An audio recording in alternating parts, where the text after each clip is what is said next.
Hola, ¿qué tal? ¿Cómo están? Soy Marco Bustamante y esto es Paranormal. Hoy te voy a contar dos historias. Una en la cumbre, en Cruz Chica, en Córdoba.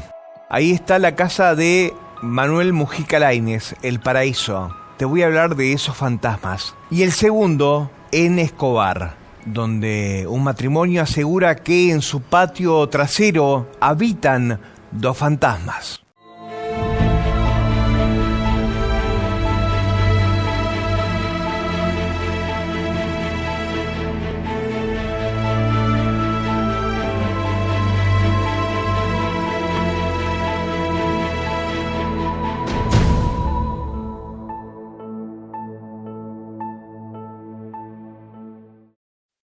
En Cruz Chica, en la cumbre, en Córdoba, está El Paraíso, la casa histórica de Manuel Mujica Lainez, el genial escritor argentino.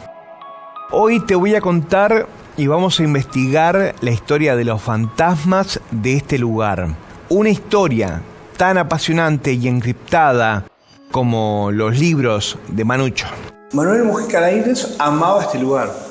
Él amaba este lugar, amaba la cumbre, no lo eligió adrede, sino que ya conocía el lugar, el espacio, las historias que lo rodeaban, y esta casa le permitió convertirse en una especie de señor o lord del siglo XIX, como a él le gustaba. Bueno, y acá adentro hay como varios rincones que son sobrenaturales, y hay cosas que son muy sobrenaturales. Sí, es innegable el aporte que ha hecho Mujica Lainez, tanto como escritor y como investigador, dentro del plano esotérico, y no es solo porque a él le gustara investigar sobre este sentido, sino porque le gustaba coleccionar objetos que tenían que ver con eso. Hablemos de la estela funeraria. Ese es uno de los objetos como más emblemáticos de acá. Sí, hasta podría decir incluso que era de sus objetos preferidos. En la década del 30 él viaja a Manchuria, esta China ocupada por Japón, y descubre tirado en el piso una estela funeraria dentro de un kiosco japonés, una lápida con la imagen de un Buda, de unos bodhisattvas, y eso ya lo impresiona sobremanera. Y después, cuando hice aquel viaje a Oriente, siendo muy joven, formando parte de una misión económica en la que yo iba como periodista, era un muchacho periodista que hablaba en inglés, como aquella era una embajada, y estuvimos en Oriente 6 meses, como aquella era una embajada y eso estaba por encima de las aduanas, y era una época en que el dinero argentino era espléndido y el dinero chino estaba por el suelo. Eso era antes de la China actual, por supuesto. Pekín estaba en manos de los japoneses cuando yo estuve.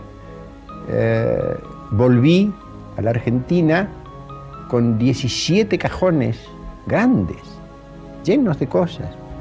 Muchas que me habían regalado los japoneses, que son tan regaladores. Y y que todo no era bonito. Pero en fin, había de todo ahí, había de todo.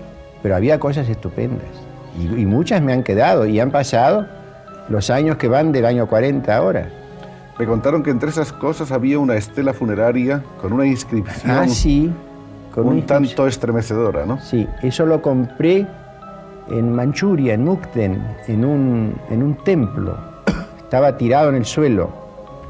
Y eso es grande así, más o menos, que será poco más de 1 metro, no sé. Y de piedra gris. Es una figura de Buda sentada sobre una especie de pajarraco.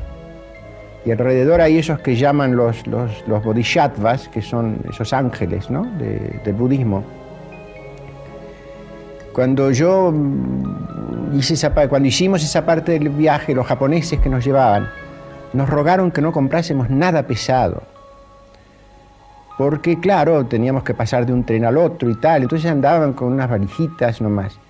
Pero yo cuando vi esa estela tirada ahí en un patio, me fasciné, en verdad.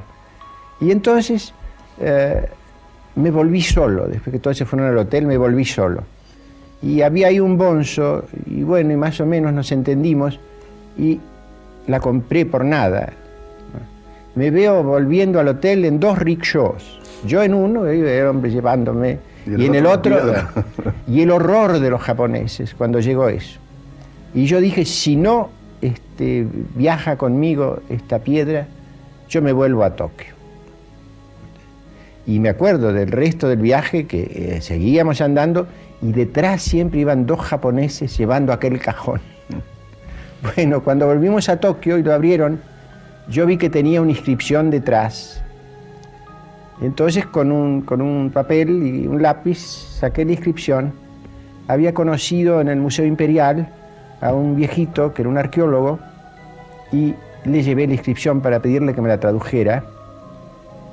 Y él, bueno, me pidió unos días, volví a buscarlo. La inscripción dice lo siguiente: que nadie ose tocar esta piedra en forma de Buda que hice a la memoria de mi madre en el 2º mes de primavera de tal y cual de la dinastía Taihua. Eso es lo que da la época, es el siglo XII, porque sobre él caerá mi maldición. Ah, diablo. Pues ya estoy maldito desde el siglo XII, además, maldito, ¿qué tal? Pero el viejito me dijo, no es sobre usted que recae esa maldición. Fíjese usted que esa piedra ha sido arrancada.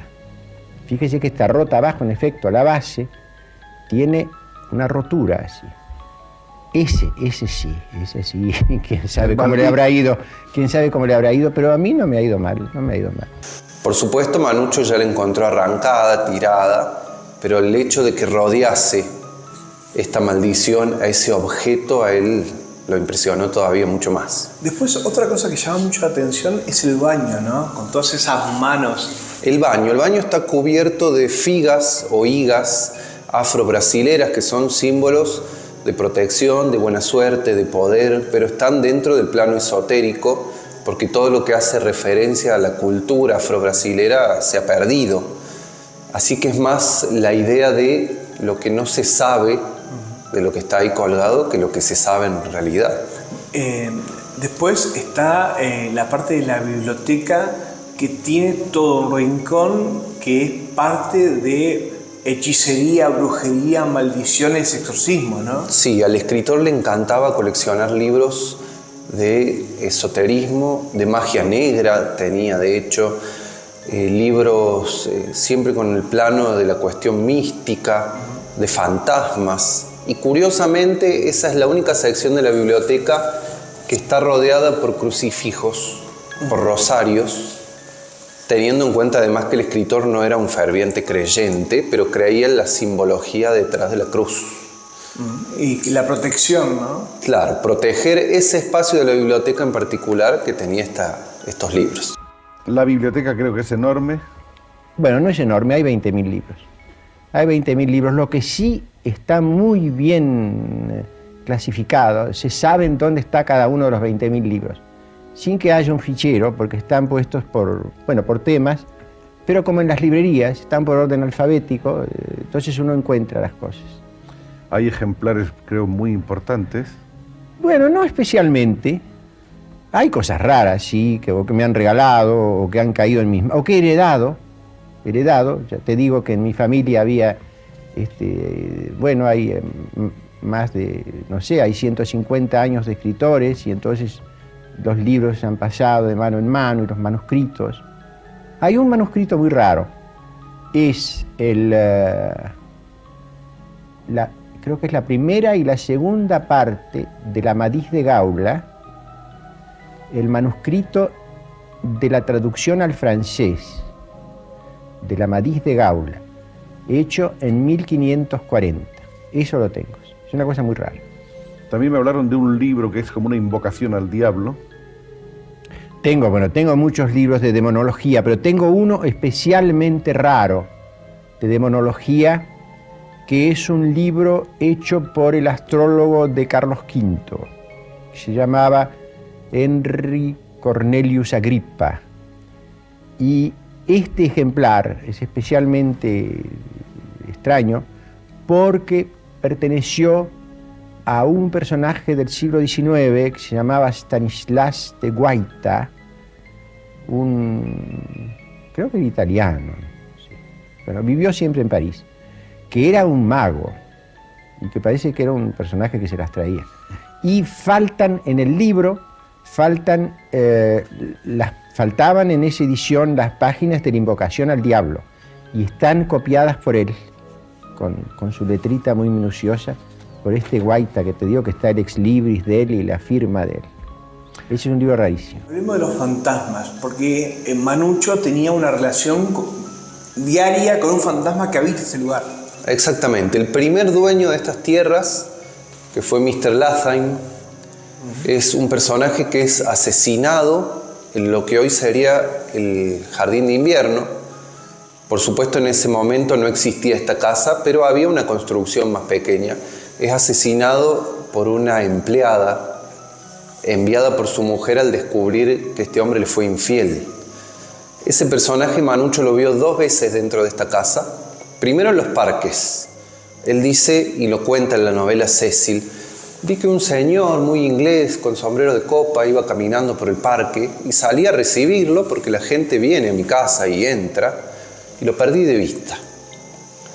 La segunda vez, sin embargo, lo veo entrando en la terraza que no tiene salida.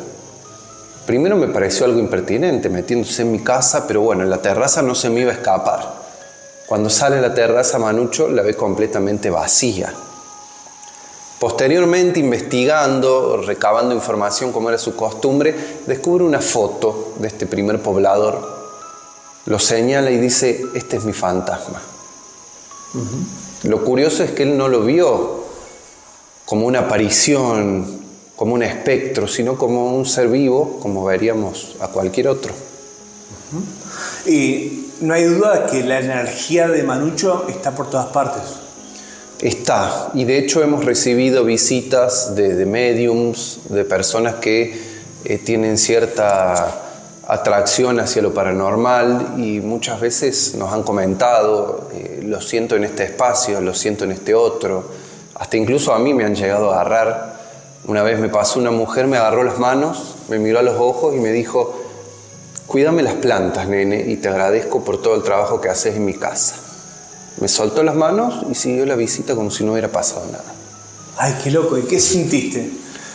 Y no soy del plano de los que creen, pero sí de los que son conscientes de que estas cosas pasan, y yo sentí que Manucho me estaba hablando, sin lugar a dudas. Bueno, me llamo Liliana Martín. En estos momentos soy directora de la Casa Museo Mujica Lainez, pero mi historia dentro del museo viene de hace muchos años. Entré como guía en el año 94.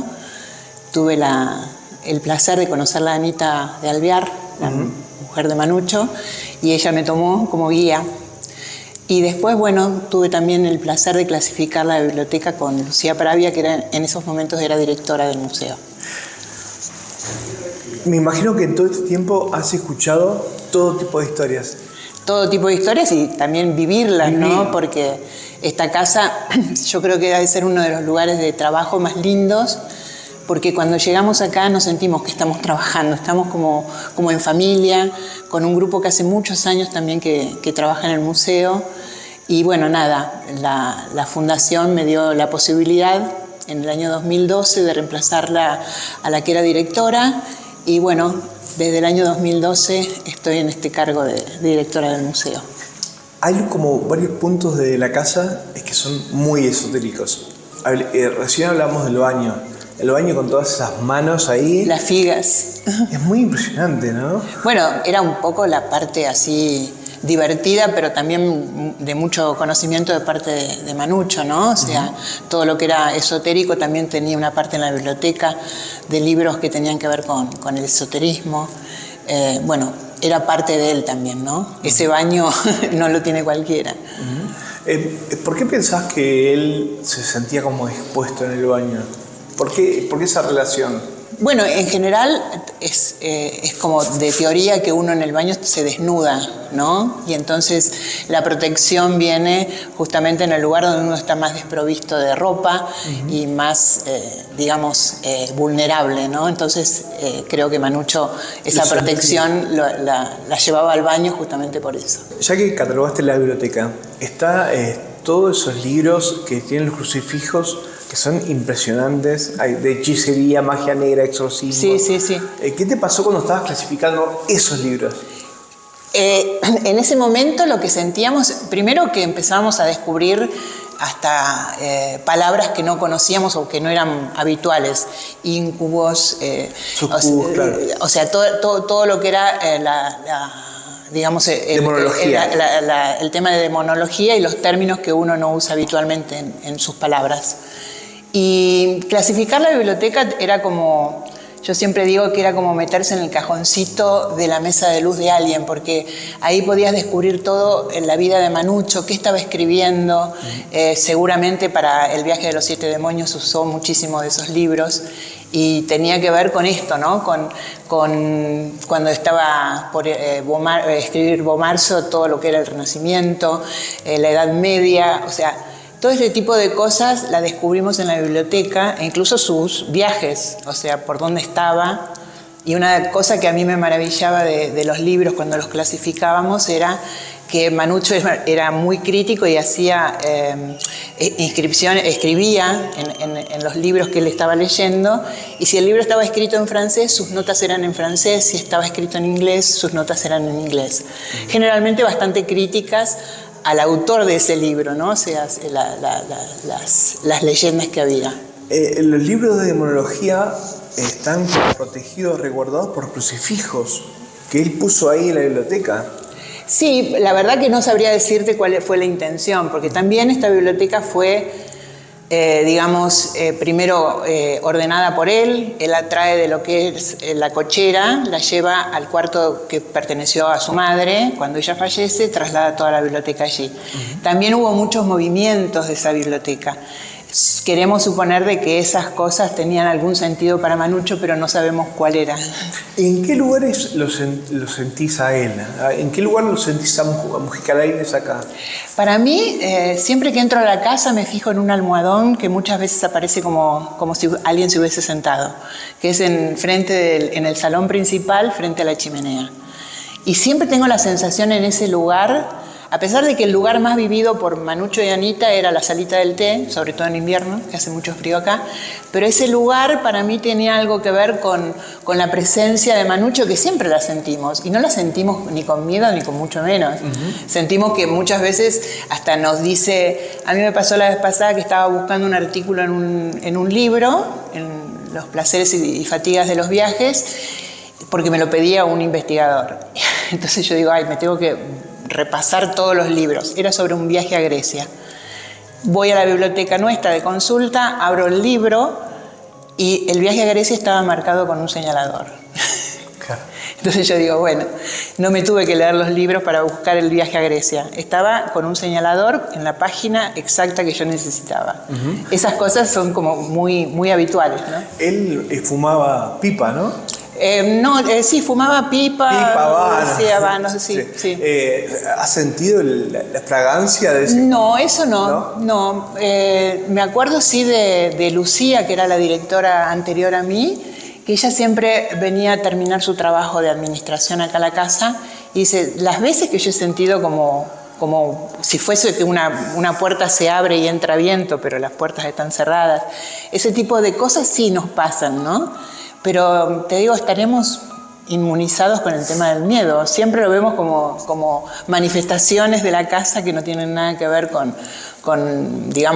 el miedo, ¿no? Con lo sobrenatural, pero que te da miedo. Y después estaba el fantasma con el que tenía relación Mujica Lainez. Bueno, ese fantasma, que es la historia que él cuenta en Cecil, y bueno, nada, ese señor que no terminó su vida voluntariamente, Manucho lo describe como un señor que está vestido como un hombre un gentleman, o sea, de traje, y que él lo ha visto varias veces dentro de la casa. Bueno, el libro Cecil lo cuenta muy lindo. ¿Ustedes no lo vieron nunca? No, no, estaría bueno, pero no. Gracias.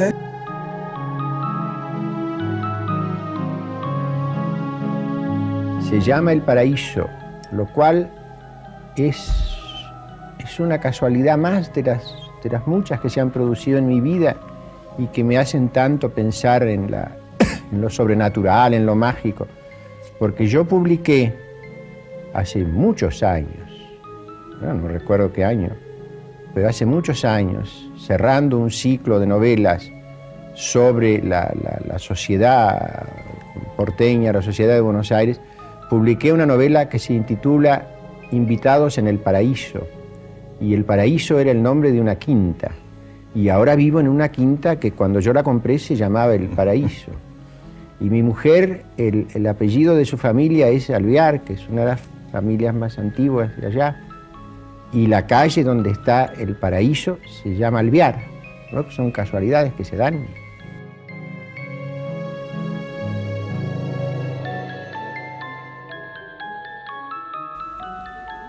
Esa casa está ubicada en un parque de 7 hectáreas, en el cual hay 7 casas, y costó 7 millones de pesos. Hasta hace poco se podía decir hace 7 años, ahora son hace 8 años. Y tiene 7 chimeneas, como ha quedado dicho. Y tiene 7 chimeneas. Hay piezas enormes que están llenas de recuerdos arqueológicos, de ídolos incaicos, de cerámicas precolombinas. Yo he estado, he ido al Perú 2 veces, he ido 2 veces al Ecuador, que es de donde uno trae esas cosas así, tan misteriosas. Bueno, acá dijo los famosos K2. Vamos a ver si podemos tener algún tipo de comunicación a través de energía. Y este es un dispositivo nuevo que se llama Flux 2, que también tiene sensores en los costados, y también nos podemos comunicar a través de este aparato. Las energías nos pueden contestar por sí o por no, y podemos incluso ver la distancia en que se encuentra la energía. Así que hoy lo vamos a probar por primera vez y vamos a ver cómo resulta y si tenemos algún tipo de interacción.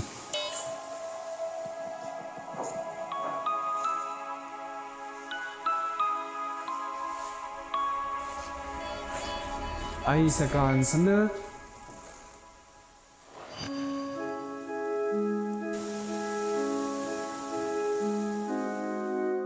Listo. Mujica Lainez, la verdad que es un caso súper interesante. Hemos captado y hemos obtenido muy buenas evidencias en el lugar, con el poco tiempo que incluso tuvimos en este mismo edificio.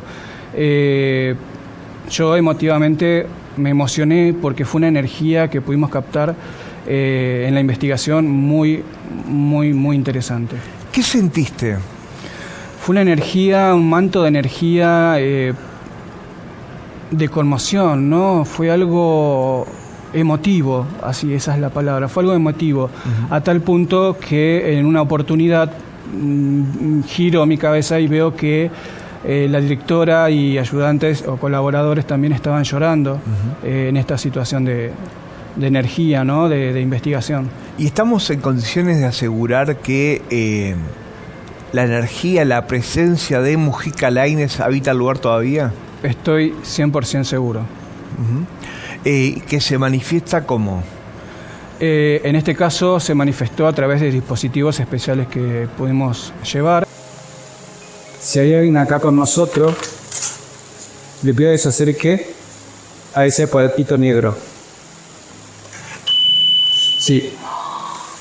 Estoy 100% seguro de que Mujica Lainez se encuentra en su lugar, en su espacio. Pudimos comunicarnos, llevamos aparatología específica para poder lograr la investigación paranormal dentro del lugar. La verdad que es muy interesante y por toda la comunicación que tuvimos y la respuesta, puedo asegurar de que Mujica Lainez se encuentra en el lugar.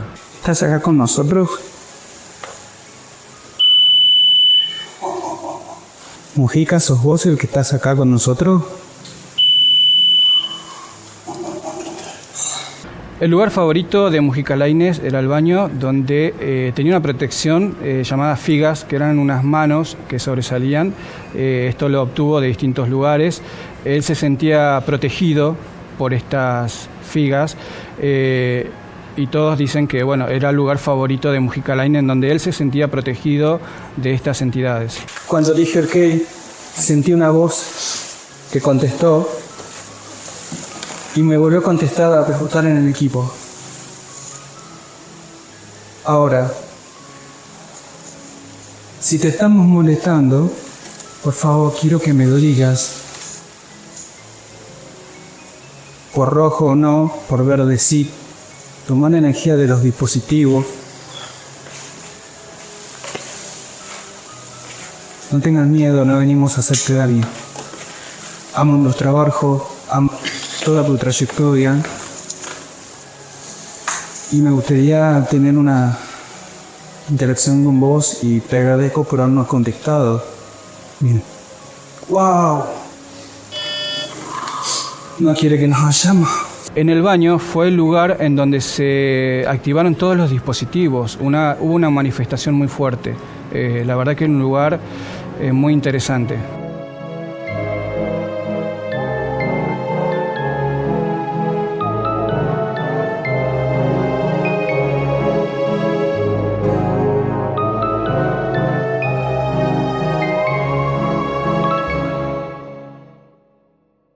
Profe Las Heras, ¿cómo está? Pero muy bien, y además muy contento de estar acá. Gracias.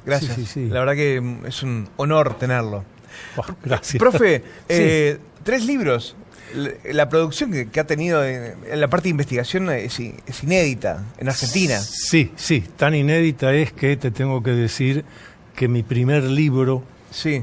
Informe sobre los visitantes extraterrestres y sus naves voladoras, lo cual demuestra que hacer títulos nunca fue lo mío. Sí. Demasiado extenso. Pero es un libro que fue bestseller cuando yo tenía 22 años, así que imagínate. Toda una vida. Todo una vida. Y ahora te traje estos que son los más recientes. Ajá. ¿Qué hay detrás de los ovnis? Exacto. ¿Qué hay detrás de los ovnis, profe? Mucha confusión. Ajá. Mucha confusión. Y sobre todo porque me pasan las conferencias, en las presentaciones de libros, donde me invitan a hablar. Y yo digo ovni, y en general la persona ya cree, es una creencia, que estoy hablando de un vehículo extraterrestre dirigido. No, ovni es objeto volador no identificado. Pueden ser fenómenos meteorológicos, fenómenos astronómicos, pueden ser objetos hechos por el ser humano, y vamos descartando y encontramos una pequeña proporción que sí son lo que nosotros llamamos vehículo extraterrestre dirigido. VED es la abreviatura. ¿Por qué? Vehículo porque es un medio de transporte. Extraterrestre porque no fue hecho por esta humanidad. Y dirigido porque hay una dirección inteligente. Ahora, si vos me decís, ¿pero podrán ser telecomandados? Sí, podrán ser. ¿Y podrían ser guiados por robots? Sí, podría ser.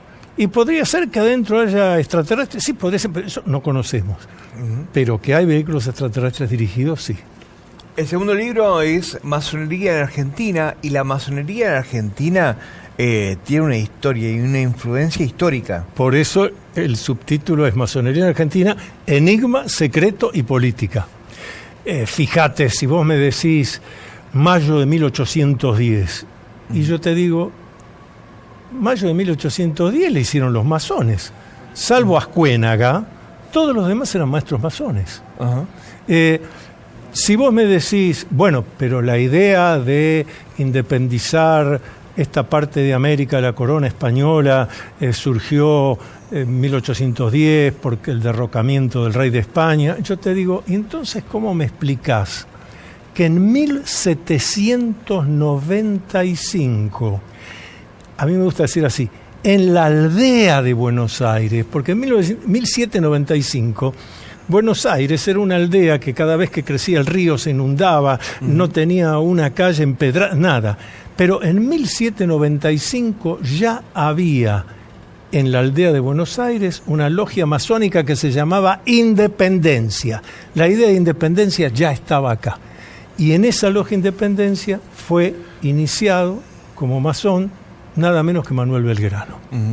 Así que por eso Masonería en la Argentina, Enigma, Secreto y Política, es la historia de la Argentina realmente. Y Argentina de alguna forma es un producto de la masonería activa. Sí, por supuesto. Si vos por ejemplo, vos me podrías decir, presidentes de la Argentina que hayan sido masones, bueno, está muy publicado, Hipólito Yrigoyen, ajá. ¿El general Perón? Claro. Perón era maestro masón. Raúl Raúl Ricardo Alfonsín. Tengo que preocupar. Maestro masón. Perón Sí. se hace masón en Argentina, en España o en Italia.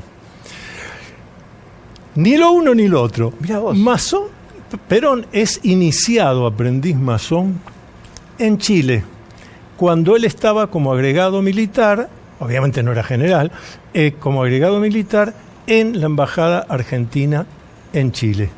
Luego sí, cuando es enviado a Italia, ahí hace los otros 2 grados, compañero, y se recibe de maestro masón. Pero le acabo de dar otro dato. Cuando la gente nos pregunta, pero ¿y de dónde sacó Perón lo de compañero? Qué interesante, compañero. Compañero es el grado 2 de la masonería. Claro. Y el maestro le habla a los compañeros para instruirlos en las artes de convertirse en maestro. Así que cada vez que Perón decía lo de compañeros, simbólicamente estaba diciendo, vengan que los voy a instruir para que sigan evolucionando. Es apasionante. ¿Y lo de las manos de Perón está vinculado con los masones? Sí, forma parte de un capítulo del libro, Mira, porque qué interesante sí, eso. tiene que ver con cuestiones masónicas. ¿Pero fueron los masones que hicieron lo de las manos? Si yo tuviera esa información, estaríamos con una primicia maravillosa. Ahora nos llamarían de algún juzgado. Totalmente. No se ha podido demostrar. Pero lo interesante es que hay un simbolismo, cortar las manos, tiene que ver con un simbolismo de los grados masónicos, sí. No de cualquier grado, de un grado en especial. ¿Cuál es? Sí. El del conductor, el del que guía la logia. Qué curioso. Mirá vos. Sí. Atrévete a vivir, dice Antonio Atrévete Lacera. a vivir en plenitud. En plenitud, claro. Claro, porque esto es resultado, son capítulos breves, resultado de lo que me preguntan en las conferencias, en los cursos, en los talleres, muy seguido. Bueno, pero ¿cómo podemos hacer para vivir? El mundo está difícil. Sí, el mundo está difícil. Y ahí me gusta traer una historia de Jorge Luis Borges. A ver. Borges ya estaba ciego, estoy hablando de los años 80 del siglo pasado, y el periodista le dice, vio Borges que nos están tocando vivir momentos difíciles. Y Borges le dice, sí, es cierto, mirando a la nada, obviamente está ciego, el bastón en la mano. Y dice el periodista, sí, es verdad, nos han tocado vivir tiempos difíciles. Y hace una pausa, como solía hacer Borges, para pensar. Pero el periodista piensa que ya terminó y quiere salir con lo... No, dice Borges, déjeme terminar de hablar. Estoy pensando. Lo que le quiero decir es que usted tiene razón. Nos han tocado vivir tiempos difíciles, como a todos los humanos en todos los tiempos. En todos los tiempos, claro. Yo digo siempre, debe haber sido más difícil vivir en la cueva y en la caverna, que te venía algún bicho gigante. Cada etapa tiene... Ahora, por eso puse el título del libro, Atrévete a vivir en plenitud. No es un manual de autoayuda, es como un mapa de, vea, usted haga esto, vaya para acá. En síntesis, vos me dijeras, ¿cuál es la síntesis? Aduéñese de su propia vida. Uh-huh. No existe destino, ni cifra prefijada, ni... cuando me preguntan, pero ¿y el destino? Mire, si el destino fuera algo que ya está prefijado, pero quédese sentado donde está, quieto ahí, total, lo que tenga que pasar va a pasar. No, nadie hace eso. Porque el destino es el resultado de una ecuación matemática. Destino igual a las decisiones que tomé más las que no tomé generan mi destino. Qué interesante. Entonces, Atrévete a vivir en plenitud, el título es porque lo que estoy diciendo es que vivir en plenitud es para atrevidos. Mira lo que te voy a decir ahora. No es para gente normal. Porque normal no es sinónimo de sano o de bueno. Normal, como conocemos todos los que estudiamos metodología de la investigación científica, es ahí donde se encuentra la mayor cantidad de individuos de una muestra. Cuando yo voy caminando por el cementerio, lo normal es que la gente esté enterrada. Uh-huh. Ahora, cuando yo voy caminando por el Parque Lezama, lo normal es que la gente esté corriendo, jugando, otros paseando a sus hijos. ¿Normal es en qué contexto? Y lo normal que vemos y nos lo dicen los científicos, los estudios, lo dicen las redes sociales.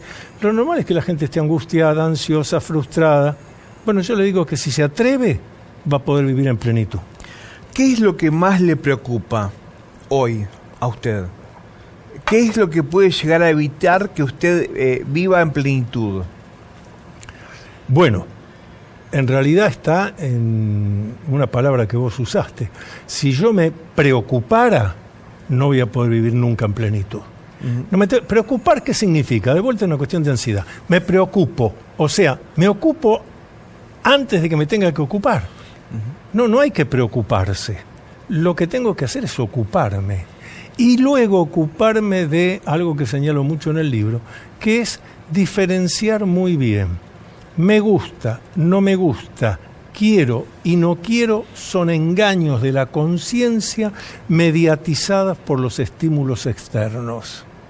Entonces quiero usar esas zapatillas que le vi a tal, sí, eso es lo que yo quiero, pero son engaños de la conciencia. Si esa zapatilla lo hubiera llevado tal otro, entonces yo quería no es quiero, no quiero, me gusta, no me gusta, es qué es lo que yo necesito. Lo que yo necesito. Pero para descubrir lo que yo necesito, tengo que hacer algo que parece que es muy caro. Pero resulta que no cuesta ni un peso. Como es caro, pero no cuesta ni un peso. ¿Qué es? Sí. A ver. Tengo que tener todos los días un rato para mí mismo. Tiempo para mí. El sistema que estamos viviendo ha sacado el tiempo.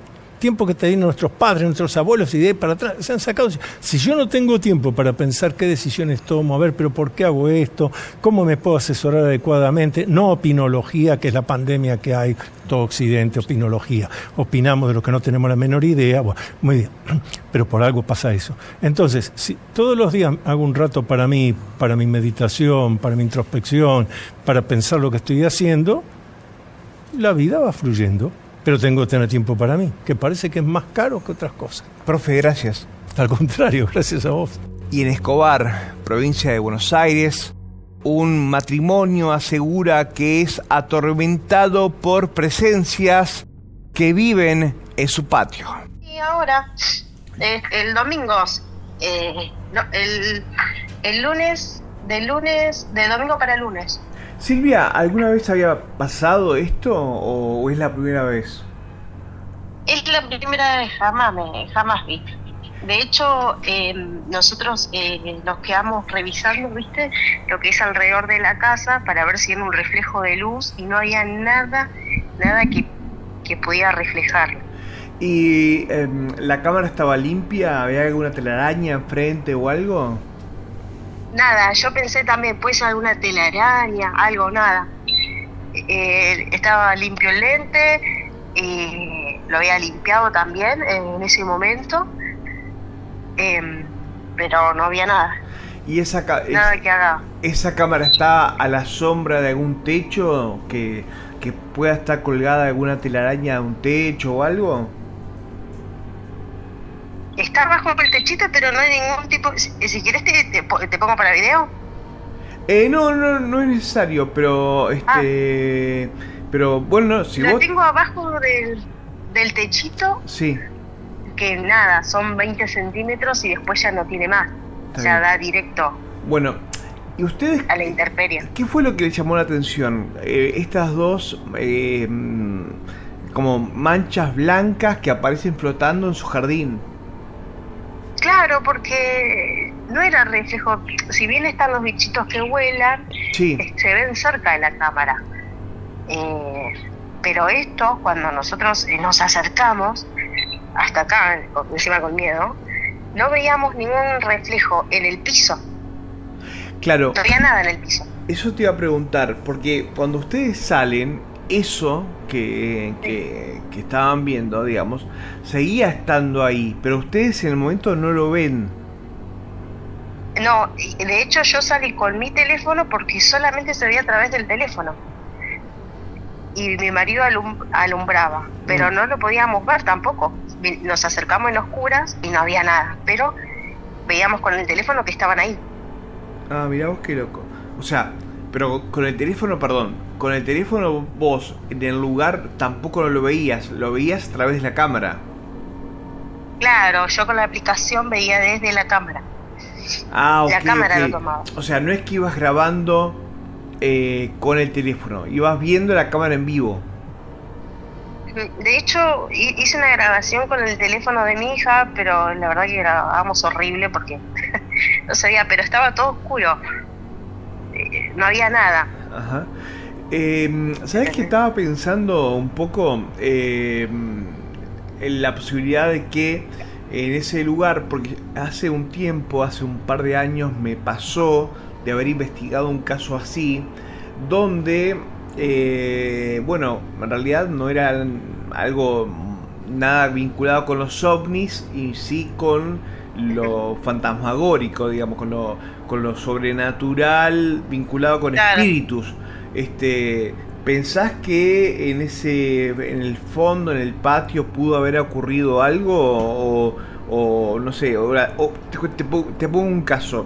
Hace unos años me tocó contar la historia de una casa que habían hecho el patio, habían puesto mármol en el patio, pedazos de mármoles, y resulta que algunos de los mármoles eran lápidas.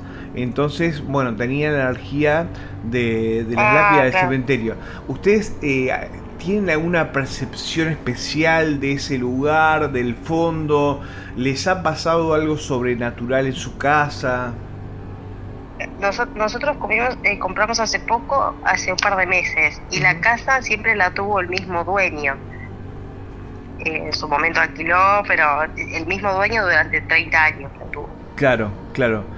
Y no hubo ninguna muerte, nada. Claro. No, a veces no es el tema de que haya muerto alguien, sino que, por ejemplo, en esa casa que te contaba que habían mármoles, habían hecho una pileta en el fondo, y el terreno lo habían nivelado con tierra de cementerio. Entonces habían como mucha energía traída de otras partes, ¿viste? Y alguna vez algún vecino, cuando empezaste a contar esto, te comentó algo, sí, mirá, acá se vio tal cosa o algo, ¿no? No, la verdad que nosotros no tenemos contactos con los vecinos. Ajá. Lo que sí, yo también me fijé en estos 2 días a la noche si había algún movimiento, nada. De hecho, esa noche nosotros pensamos que, bueno, debe ser mosquito, pero no había ni un mosquito ni viento de nada. Ajá. Yo hice así con las manos, así como balanceando a ver si tocaba algo con miedo, pero porque no las veíamos. Yo le decía a mi marido, la veo acá del teléfono, acércate un poco, alumbrar, porque a través de la cámara la podíamos ver. Y no volvieron a aparecer. El teléfono de él empezó como a fallar. No volvieron a aparecer. No, yo anoche y antes de anoche revisé, una como a las 4 de la mañana también, no había nada. Sí tengo como en el amanecer, como que se fuman, ¿entendés? Ajá. O sea, cuando porque era muy largo y bueno, no sé, capaz que no lo querías ver. Pero por ejemplo, está amaneciendo, sí. Entonces juego un poco con la cámara en movimiento, porque es como, de noche se ve todo blanco y negro, y después cuando amanece ya toma el color, entonces como que se ven ahí en el aire volando un poco. Y a través de la cámara.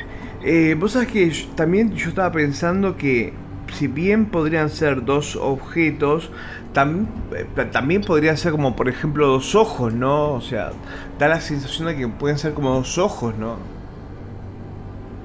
Mira, al principio es como que cambiaban de energía, una cada una, porque tenía otro de 2 horas también que estuve grabando. Ajá. Básicamente nos quedamos toda la noche mirando, y es como que, bueno, de repente una tenía más luz que la otra, pero iban acompañadas con el movimiento. Y después nosotros acá, por ejemplo, al principio teníamos la luz prendida abajo de la cámara, debe ser reflejo. Sí. Nada, abrí las ventanas y después apagamos las luces, y ahí es cuando se toma más intensidad esas esferas. 2 historias inquietantes, 2 lugares distintos de la República Argentina, que nos recuerda que a veces lo imposible puede estar en todas partes. Soy Marcos Bustamante, muy buenas noches.